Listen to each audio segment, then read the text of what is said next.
चलिए guys, next topic start करते हैं। ठीक है, थर्मोडायनेमिक इक्विलिब्रियम। ठीक है, मैंने आपको इससे पहले वाले लेक्चर में भी इक्विलिब्रियम के बारे में बताया था। मैं अभी इसमें आपको डिटेल में बताता हूँ।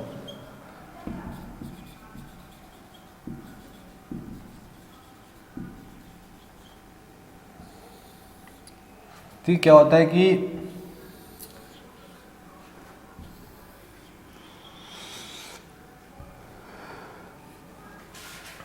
इक्विलिब्रियम क्या है? When there is a balancing in the system, balance, state of balance. State of balance मतलब जब किसी पर्टिकुलर स्टेट जो चेंज नहीं हो रहा है, वो एक ही पोजीशन पर है, एक ही स्टेट पर है। समझ गए? एक ही स्टेट पर है। प्रॉपर्टी उस स्टेट की डिफाइन कर रखी है,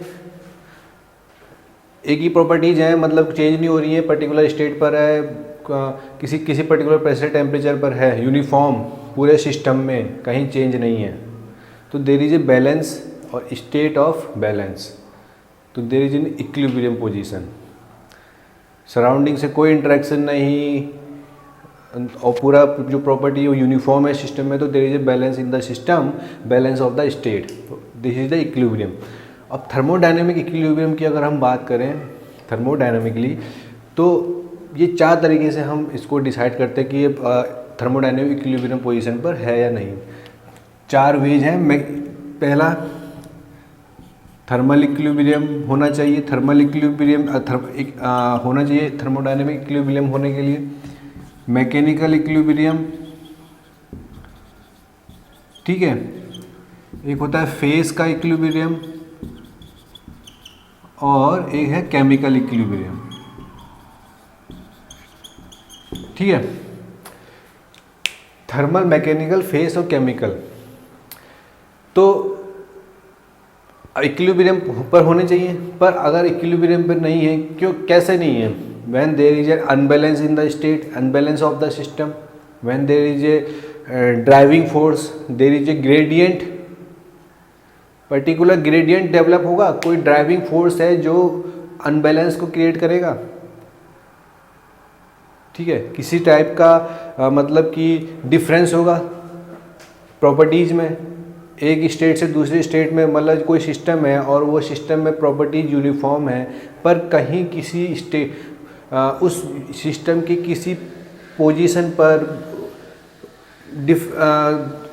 प्रॉपर्टी डिफ़र हो गई, चेंज हो गई, तो देयर इज ए डिफरेंस। तो इस डिफरेंस को कहते हैं ड्राइविंग फोर्स, ग्रेडियंट। तो there is a gradient in the system, so that जो प्रॉपर्टीज है वो चेंज हो गई और नॉन इक्विलिब्रियम की पोजीशन पर आ गया, अनबैलेंस पोजीशन पर आ गया, स्टेट ऑफ अनबैलेंसिंग। ठीक है, तो वहाँ पर नॉन इक्विलिब्रियम की पोजीशन आई। अब थर्मल इक्विलिब्रियम की मैं अगर बात करूँ, तो थर्मल इक्विलिब्रियम मतलब यहाँ पर ड्राइविंग फोर्स क्या है? थर्मल का मतलब समझ लो heat. When there is a heat flow होगा, तो इसका मतलब कि वो जो सिस्टम है, अगर हीट फ्लो हो रहा है तो सिस्टम इक्विलिब्रियम पोजीशन पर नहीं है, क्योंकि किसी ना हीट फ्लो क्यों होता है, मतलब when there is a temperature difference, high temperature से लो टेम्परेचर की तरफ हीट का फ्लो होता है। तो when there is a temperature difference, तो there is a unbalancing in the system. अगर सिस्टम और सराउंडिंग के बीच हीट का फ्लो हो रहा है, तो इसका मतलब टेम्परेचर डिफरेंस है सिस्टम और सराउंडिंग के बीच। वो कैसे ख़त्म? तो there is a non equilibrium condition. वो कैसे, अगर बंद इक्विलिब्रियम पे लाना है सिस्टम को, क्या करें? इंसुलेशन, सिस्टम इंसुलेटेड कर दो, तो हीट का फ्लो बंद हो जाएगा। तो जो सिस्टम है वो यूनिफॉर्म टेम्परेचर पर हो जाएगा। तो अगर सिस्टम में अगर यूनिफॉर्म टेम्परेचर हो गया, तो there is no temperature difference, तो there is no heat flow, तो there is no heat gradient, temperature gradient, there is no driving force, so system is in thermal equilibrium. तो system क्या होगा हमारा? Thermal equilibrium position पर हो गया। तो ये हो गई थर्मल इक्विलिब्रियम की बात। तो यहाँ पर क्या है? ग्रेडियंट, ड्राइविंग फोर्स जो नॉन इक्विलिब्रियम को ला रहा है वो है टेम्परेचर। दूसरी बात है मैकेनिकल इक्विलिब्रियम की। अब मैकेनिकल इक्विलिब्रियम में क्या है ड्राइविंग फोर्स, मतलब जो उसको नॉन इक्विलिब्रियम पोजीशन पे लाएगा। तो मैकेनिकल इक्विलिब्रियम की में हम क्या बात करते हैं, there is a pressure difference. अगर प्रेशर डिफरेंस होगा सिस्टम और सराउंडिंग के बीच, सराउंडिंग का प्रेशर 1 एटमॉस्फेरिक प्रेशर अगर हम नॉर्मल बात करें, और सिस्टम का कुछ और प्रेशर है जो ऑब्वियस सी बात है कुछ ना कुछ अलग होगा सराउंडिंग से, तो there is a pressure difference. ठीक है, तो प्रेशर डिफरेंस होगा तो नॉन इक्विलिब्रियम की पोजीशन आएगी, there is a pressure difference. तो सिस्टम में वो अपनी स्टेट पर तो रह नहीं पाएगा, ठीक है, कुछ ना कुछ काम करेगा, वर्क करेगा, तो नॉन इक्विलिब्रियम की पोजीशन पे नहीं होगा। तो ये पोजीशन आ जाती है मैकेनिकल नॉन इक्विलिब्रियम की। तो हम मैकेनिकल इक्विलिब्रियम लाने के लिए क्या करेंगे, प्रेशर डिफरेंस हमको जीरो करना पड़ेगा।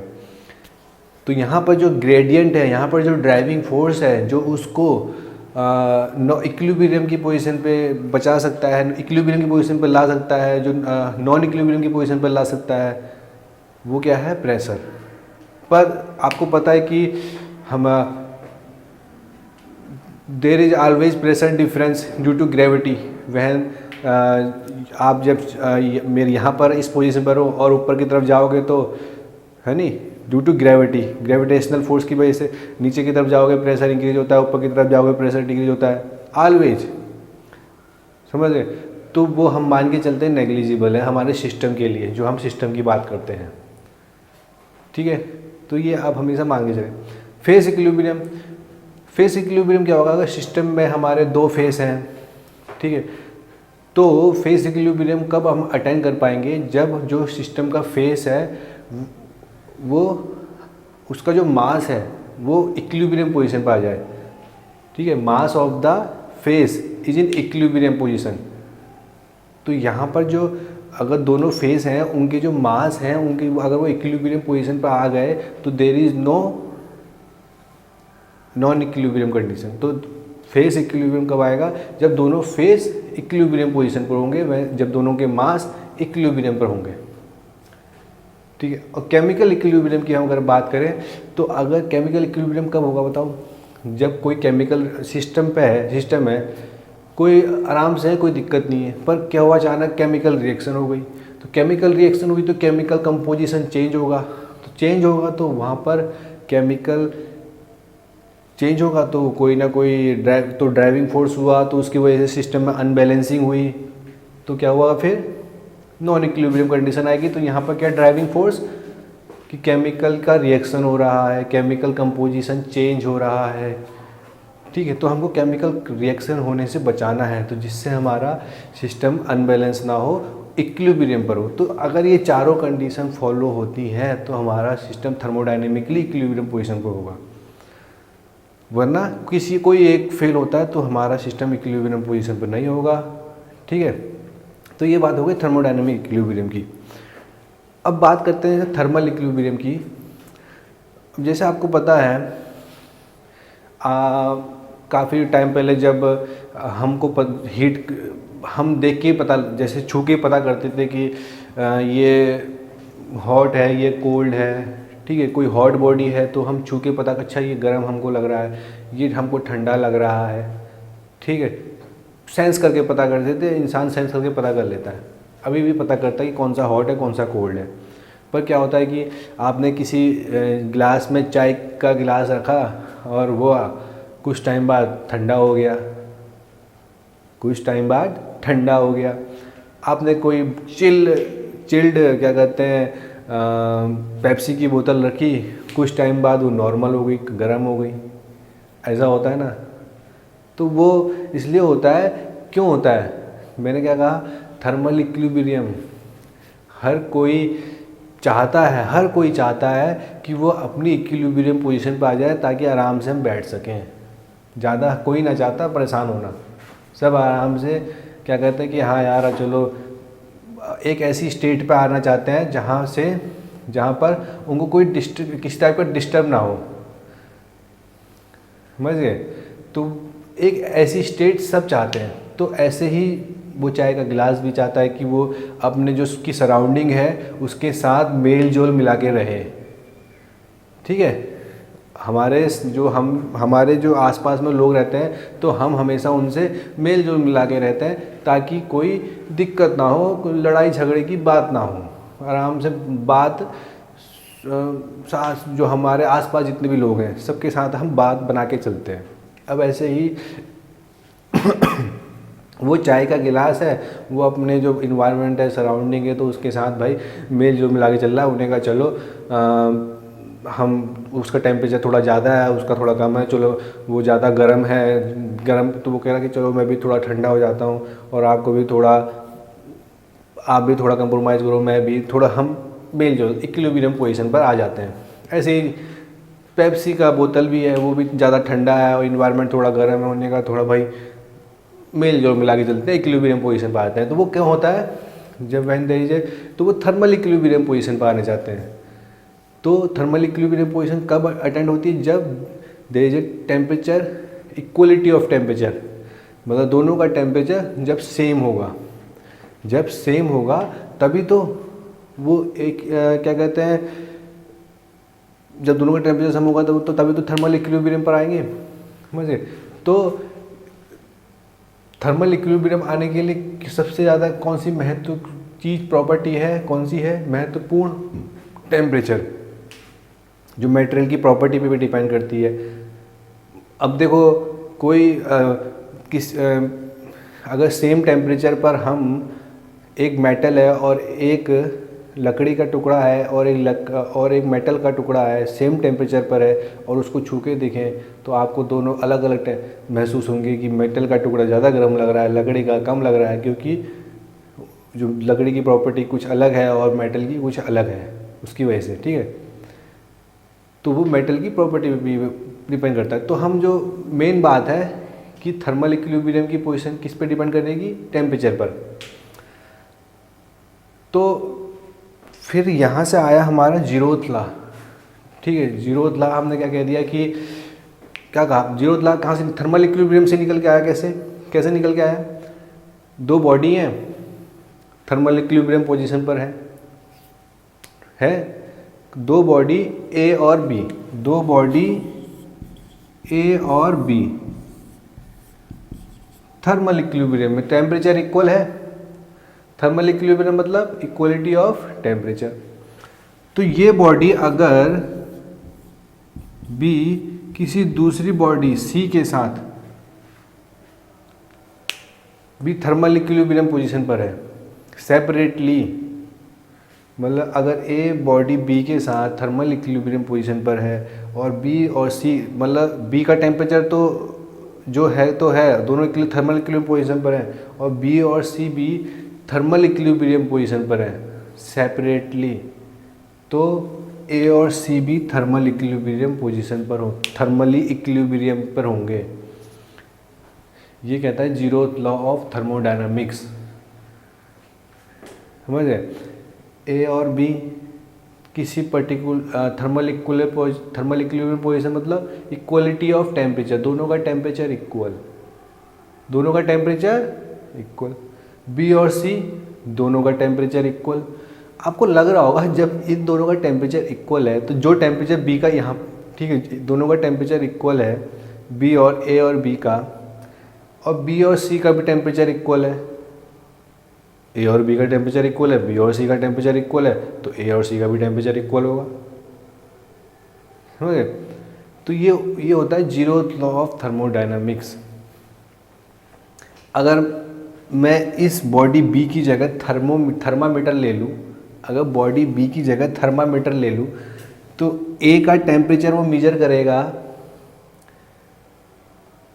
ठीक है। जो वो ए का टेम्परेचर मेजर करेगा ना, वो सी का टेम्परेचर भी मेजर करेगा, समझ गए। क्योंकि वो बॉडी ए के साथ मेजर नहीं कर रहा, बॉडी ए के साथ थर्मल इक्विलिब्रियम की पोजीशन पर है, बॉडी ए के साथ, वो जो थर्मामीटर हमने लिया है ना, वो बॉडी ए के साथ थर्मल इक्विलिब्रियम की पोजीशन पर है, तो वो ही सी के साथ थर्मल इक्विलिब्रियम की पोजीशन पर होगा, तो वो सेम टेम्परेचर दिखाएगा। तो ये होता है जीरोथ लॉ ऑफ थर्मोडायनामिक्स, ठीक है। तो मतलब अब यहाँ से निकल के आया कॉन्सेप्ट ऑफ टेम्परेचर, यहीं से टेम्परेचर की डेफिनेशन निकल के आई, समझे। तो टेम्परेचर की डेफिनेशन क्या निकल के आई कि एक thermodynamic property that determines whether or not a system is in thermal equilibrium with other system. Temperature एक थर्मोडायनेमिक प्रॉपर्टी है, तो थर्मोडायनेमिक प्रॉपर्टी जो बताता है, थर्मोडायनेमिक प्रॉपर्टी जो बताता है कि जो सिस्टम है वो इक्विलिब्रियम पोजीशन पर है या नहीं। टेम्परेचर बताएगा नहीं, टेम्परेचर ही तो बताएगा, टेम्परेचर ही तो बताएगा कि जो टेम्परेचर ही तो बताएगा कि सिस्टम कोई सिस्टम है, मान लो, ठीक है, तो वो किसी दूसरे सिस्टम के साथ इक्विलिब्रियम पोजीशन पर है, तो वो टेम्परेचर ही तो बताएगा कि कितने इक्वलिटी पर है टेम्परेचर, है। तो थर्मोडायनेमिक प्रॉपर्टी दैट डिटरमाइंस, जो बताता है, जो डिटरमाइन करता है कि वो दूसरे सिस्टम के साथ थर्मल इक्विलिब्रियम पोजीशन पर है नहीं है या नहीं। टेम्परेचर ही तो बताएगा कि इस सिस्टम के साथ इक्विलिब्रियम पर है। अगर दोनों का टेम्परेचर इक्वल हुआ तो इक्विलिब्रियम पर है, टेम्परेचर इक्वल नहीं हुआ तो नहीं है।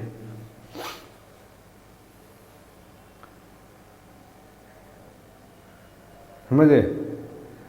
तो ये बात है कि यहाँ पर समझ गए, थर्मल इक्विलिब्रियम से निकल के आया हमारा temperature. When there is a temperature difference there is a heat flow, heat flow होगा। अगर there is when equal to दो सिस्टम है और दोनों का टेम्परेचर इक्वल है तो वो दोनों थर्मल इक्विलिब्रियम पोजीशन पर होंगे। अगर तो यहाँ से जीरोथ लॉ ऑफ थर्मोडायनेमिक्स निकल के आया, ठीक है।